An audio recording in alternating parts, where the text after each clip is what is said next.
Il y a quelques jours, j'ai participé à une interview sur la chaîne de Jean Laval. Alors Jean, il a publié plus de 1000 vidéos sur YouTube.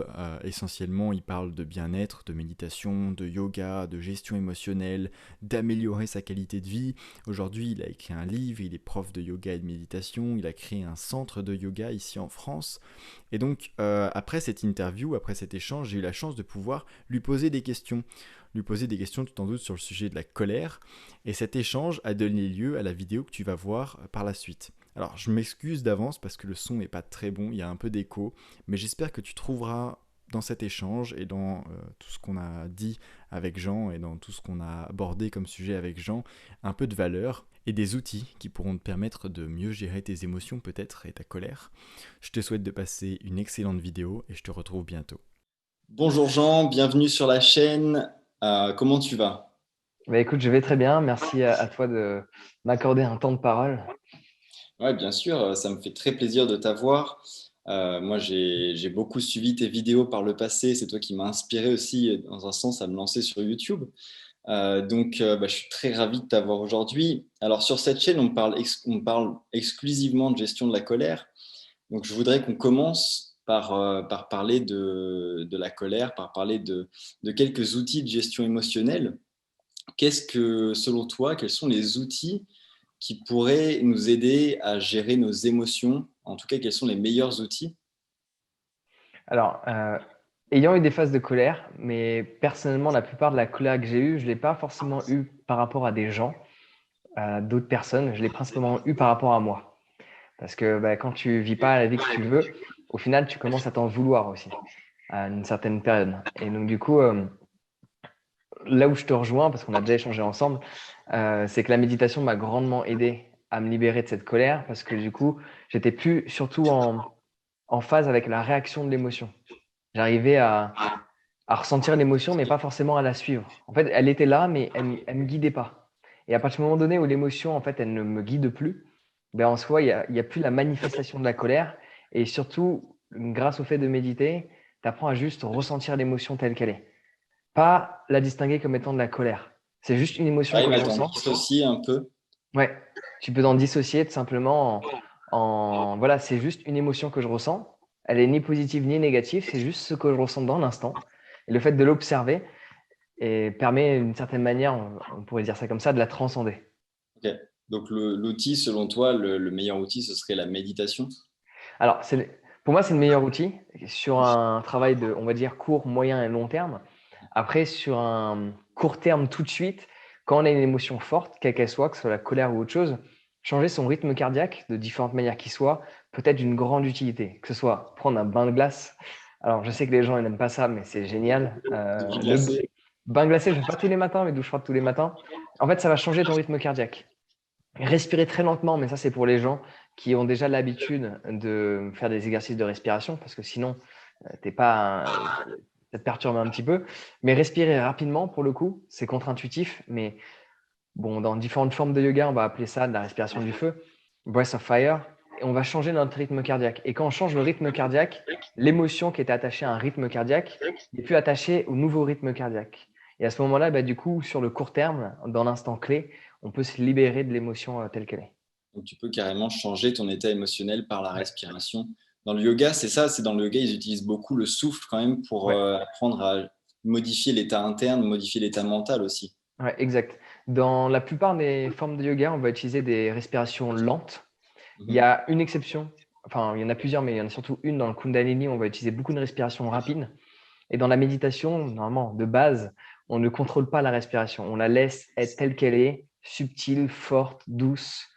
Voilà, Ouais. juste on l'observe. Donc il y a des différences à ce niveau-là, quoi.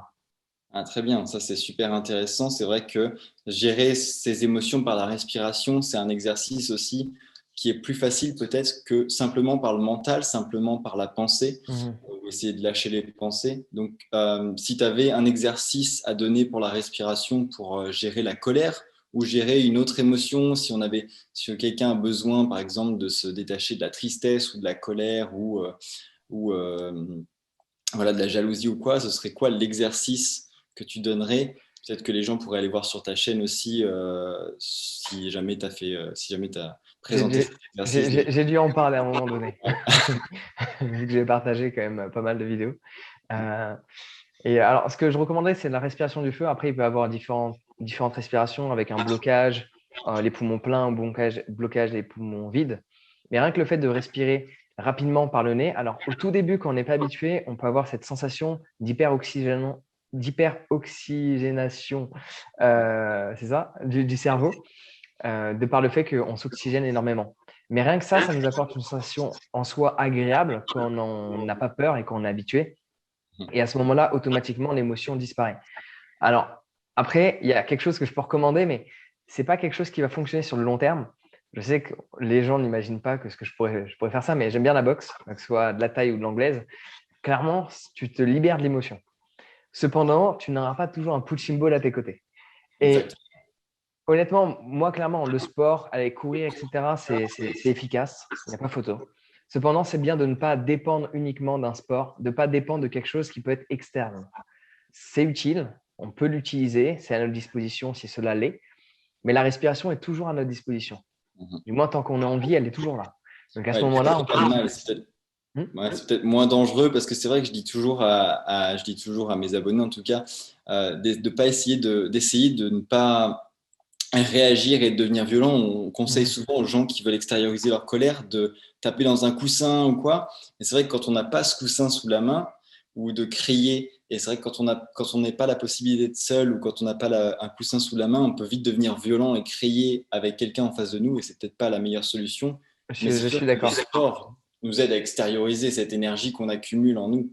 Ouais, je suis entièrement d'accord parce qu'au final, tu peux avoir ce besoin, en fait. Tu peux t'attacher du coup à ce besoin-là. Après, sinon, sans être dans un état colérique, générer de la colère peut être utile pour s'en libérer avant qu'elle arrive. Il y a un exercice, alors, je ne sais pas si tu connais Osho, Dynamic Meditation d'Osho. Il y a 5 phases. Alors, la première, c'est une phase de… Bon, peu importe, ça serait trop long de toutes les décrire. Bon, il y a différentes phases, dont une phase d'énervement, où les gens ne sont pas énervés et ils manifestent de l'énervement, ils manifestent de la colère à l'excès. Et le fait de le faire à l'excès, moi, je dis aux gens, quand on le fait durant mes événements, si tu t'énerves encore durant cette année, il y a un problème. Parce que du coup, on a libéré tout ce qu'on devait libérer qui pouvait peut-être être refoulé. Donc ça, c'est le genre d'exercice qui, pour moi, est utile, non pas pendant le moment où on ressent la colère, mais avant qu'on la ressente. Parce que la plupart des gens qui expriment de la colère, au final, c'est quelque chose qui est refoulé, et à un moment donné, ça explose. Et sauf que la plupart du temps, ça explose sur quelqu'un. Donc, selon toi, cet exercice, en fait, il est bien pour évacuer les trop-pleins de colère ou les tensions qu'on a déjà à l'intérieur avant même qu'en fait une crise de colère explose ou quoi. Ouais, c'est ça. Et pour moi, l'un n'empêche pas l'autre, hein, parce que la méditation sera toujours essentielle. C'est juste qu'il y a des activités qui peuvent être complémentaires et qui font en sorte que même quand on se sent bien et qu'on se sent heureux, ça ne veut pas dire qu'il n'y a pas de la colère qui est encore enfouie, en fait. Et ce type d'exercice permet d'aller chercher en profondeur ce qui peut être encore peut-être des petits détritus là, qui peuvent remonter peut-être à la surface s'il y a un peu de gaz. Très bien. Ah, ça, c'est génial. C'est un exercice qui est très intéressant, je pense. Mais du coup, alors, je vais te poser la question. Comment est-ce que tu t'es intéressé à tout ce qui est yoga, tout ce qui est méditation? Comment t'en es venu à tout ça? Parce que c'est vrai que on entend beaucoup parler sur ta chaîne. On en a entendu en tout cas beaucoup parler. C'est vrai que je regarde peut-être moins tes vidéos maintenant, mais quand je suivais tes vidéos, j'en entendais énormément parler. Yoga, méditation, yoga Kundalini. Tu as fait plusieurs formations aussi. Donc, comment tu t'es intéressé? Comment t'en es venu à tout ça?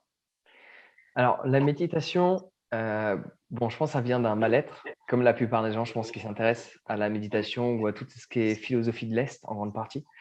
Et on essaie de trouver des solutions à travers différents enseignements, différentes philosophies, doctrines et ainsi de suite. Et j'ai toujours, je ne sais pas pourquoi, été intéressé par les petits Bouddhas gros là, qui ne représentent pas du tout bien pour moi le Bouddha. Mais j'ai toujours aimé ça, j'ai toujours aimé manger chinois quand j'étais plus jeune. Et de par ce mal-être, forcément, le premier endroit où j'ai voulu trouver ma liberté d'une certaine manière, c'était pas forcément du coup dans tout ce qui est philosophie, soufisme, ou c'était vraiment axé sur l'Asie. Et donc du coup, je me suis renseigné là-dessus, etc. J'ai voyagé et en voyageant, j'ai rencontré des gens qui méditaient. Et je voyais bien qu'ils étaient différents. Et donc forcément, je me suis davantage intéressé par la méditation et au fur et à mesure du temps, les choses se sont faites, quoi. Et le Ok. yoga, là, c'est différent. Le yoga, pour moi, avec du recul, c'est un endoctrinement que j'ai reçu de par ce que je lisais. Donc, je me sentais très bien à une certaine période de ma vie quand je méditais beaucoup. Je méditais 2 heures par jour. Je me sentais vraiment très, très bien. Mais vu que je lisais beaucoup de trucs, tout ce qui est relié à l'énergétique. Et à un moment donné, j'allais très bien, hein, mais j'ai déterminé, de par un endoctrinement, que j'avais des énergies bloquées. Alors, c'est sorti D'accord. de nulle part, je l'ai lu et je me suis dit, il faut que je fasse du yoga. Donc là, vu que je suis assez, j'aime bien être committed, j'aime bien aller à fond dans ce que je fais. Discipliné, ouais. Et donc, du coup, du jour au lendemain, j'ai fait du yoga tous les jours pendant 1 heure et demie, étant donné que je travaillais dans un restaurant et que j'y allais pendant ma pause. Donc, tous les Génial. midis, j'allais faire 1 heure et demie d'Ashtanga yoga. Parce que, apparemment, j'avais des énergies bloquées. Et le yoga m'a grandement, grandement fait du bien. Je le recommande à tout le monde. Alors, toutes les formes de yoga n'ont pas le même effet. Le Oui. yin yoga, c'est plus fait pour lâcher prise, s'abandonner. L'Ashtanga, c'est une pratique beaucoup plus dynamique. On est ancré dans le sol. Le Kundalini, ça te fait un petit peu t'envoler. Donc, tous les yogas n'ont pas la même utilité, mais je recommande aux gens de le faire aussi, quoi. D'accord. Très bien. Ouais, donc si jamais les gens voulaient s'intéresser au yoga, il faudrait qu'ils s'intéressent peut-être d'abord auquel, n'importe lequel, parce que moi, je t'avoue que j'y connais absolument rien. Je pratique un peu le yoga, mais je ne sais même pas quelle forme. Je fais juste des positions. Donc, Mhm. si jamais les gens voulaient, par exemple, apprendre à… Justement, j'imagine que, enfin moi en tout cas, c'est ce que je ressens, ça m'aide à libérer quand même pas mal d'énergie aussi, apprendre à me poser dans mon corps, à ressentir mon corps. Euh, Tous ceux qui voudraient s'y mettre, je sais que dans mon audience, il y a des personnes qui sont quand même, qui ont quand même autour de la quarantaine, de la cinquantaine. Euh, Vers quelle forme de yoga est-ce que tu les dirigerais? Est-ce que tu leur conseillerais d'aller pour gérer leurs émotions et pour y aller en douceur? Alors, pour y aller en douceur, faut pas faire d'ashtanga, Ouais. déjà. Alors, forcément, alors c'est un yoga que moi, j'adore. J'en fais beaucoup moins qu'avant. Je suis plus axé Kundalini. Cependant, l'ashtanga, c'est vraiment mon premier yoga, on va dire, hein, le premier yoga dans lequel je suis tombé amoureux. Et c'est juste qu'il y a beaucoup de gens qui se blessent aux genoux, surtout à travers l'âge, parce qu'il y a des positions assez spécifiques. Donc, commencer par l'ashtanga avec la quarantaine, à moins qu'on est déjà souple, c'est pas forcément l'idéal. Faire des pratiques plus light, telles que yin yoga ou quelques cours de hatha, pourquoi pas. Ça peut être pas mal. Ou si on est vraiment, vraiment raide, mais qu'on a une résistance à la température, faire du Bikram yoga. Parce que vu que c'est un yoga, enfin c'est du hatha sous 35 ou 39 degrés, je sais plus, automatiquement, on peut aller plus loin dans les étirements, de Ouais. par la chaleur. Donc si on est vraiment tendu et raide comme pas possible, ce type de pratique peut aider également. Le Kundalini est pour moi plus adapté au plus grand nombre de personnes de par le fait qu'on est souvent assis. Il n'y a pas d'inversé, on n'a pas la tête à l'envers. Donc, quand on a la quarantaine, la cinquantaine, bon, on a encore de l'énergie, on a encore plein de choses à vivre. C'est juste que forcément, le corps a plus vécu. Et c'est plus dangereux, en premier lieu, de directement aller faire des inversés, se mettre la tête à l'envers. Et C'est sûr. voilà. Donc, ce que je recommande quand même aux gens, c'est d'aller expérimenter, d'aller tester par eux-mêmes les différentes pratiques et qui ressentent. Et le but n'est pas forcément d'aimer. Et ça, pour moi, c'est un endroit où les gens, Il vient peut-être avec le temps. voilà, il y a une confusion. Le but, c'est pas forcément d'aimer. C'est pas, ah, j'aime cette pratique. C'est, ah, cette pratique a un impact concret, positif dans ma vie. C'est pas, est-ce que je me sens bien quand je le fais? C'est pas, est-ce que j'aime quand je le fais? C'est, est-ce que je vois un impact concret, beaucoup plus positif quand je fais cette pratique plutôt que celle-là? Ouais, Parce que le but de la vie, c'est pas de méditer 1 heure ou de faire du yoga 1 heure. C'est de vivre les autres heures. ouais, Comment cette pratique que tu fais te permet de vivre les autres heures? Et c'est ça ouais. qui est important. Ouais, c'est quelque chose que je revois souvent. C'est en fait, beaucoup de gens me disent qu'ils n'aiment pas forcément méditer et que donc ils méditent pas. Mais c'est vrai que quand tu n'aimes pas forcément quelque chose, ça ne veut pas dire que c'est pas bien pour toi. Et donc, ça peut être positif de le faire au moins 5 minutes, au moins 10 minutes, 30 minutes, parce que ça peut t'aider à profiter plus du temps après qui est autour de ta pratique. Exact. Jean, je t'ai pas demandé, en fait, j'ai oublié parce qu'on s'était parlé avant sur pour une autre interview qui sera postée sur ta chaîne. Je t'ai oublié de te demander de te présenter. Donc, si tu peux quand même te présenter dans les dernières minutes de cet échange et puis nous dire où est-ce qu'on peut te retrouver, nous dire quand même ce que tu fais sur Internet pour ceux qui ne te connaîtraient pas, s'il y en a qui ne te connaissent pas. Alors, la manière dont je préfère me définir personnellement, c'est changeur de perception. Alors, on pourrait me coller plein d'étiquettes. On va pas les énumérer toutes, mais on pourrait me coller plein d'étiquettes parce que forcément, je fais plein de choses dans mon quotidien, j'ai expérimenté plein de choses. Mais je préfère le terme changeur de perception parce que du coup, ça m'appartient. On va dire que c'est moi-même ma propre définition. C'est pas une étiquette qu'une personne a décidé de me coller, c'est moi-même qui ai décidé de me la coller d'une certaine manière. Et pour moi, tout est basé sur la perception des choses. Il y a dans une musique qui m'a profondément, pour l'histoire, alors je sais plus si c'est Ben Howard, non c'est pas Ben Howard, ça doit être Mumford & Sons ou je sais plus quel artiste. Dans cette musique, à un moment donné, il dit "Lend me your eyes, I can change what you see." Prête-moi tes yeux, je peux changer ce que tu vois. Et c'est ce que j'essaie de faire.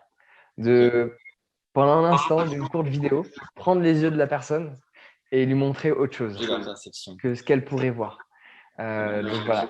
Et donc, je suis sur YouTube, Jean Laval, facile à trouver, et j'ai partagé plus de 1000 vidéos. Donc, je vais Maintenant, parler d'un peu de j'ai cru voir que tu faisais quand même beaucoup d'événements en ce moment, que tu partageais plus d'événements de retraite peut-être.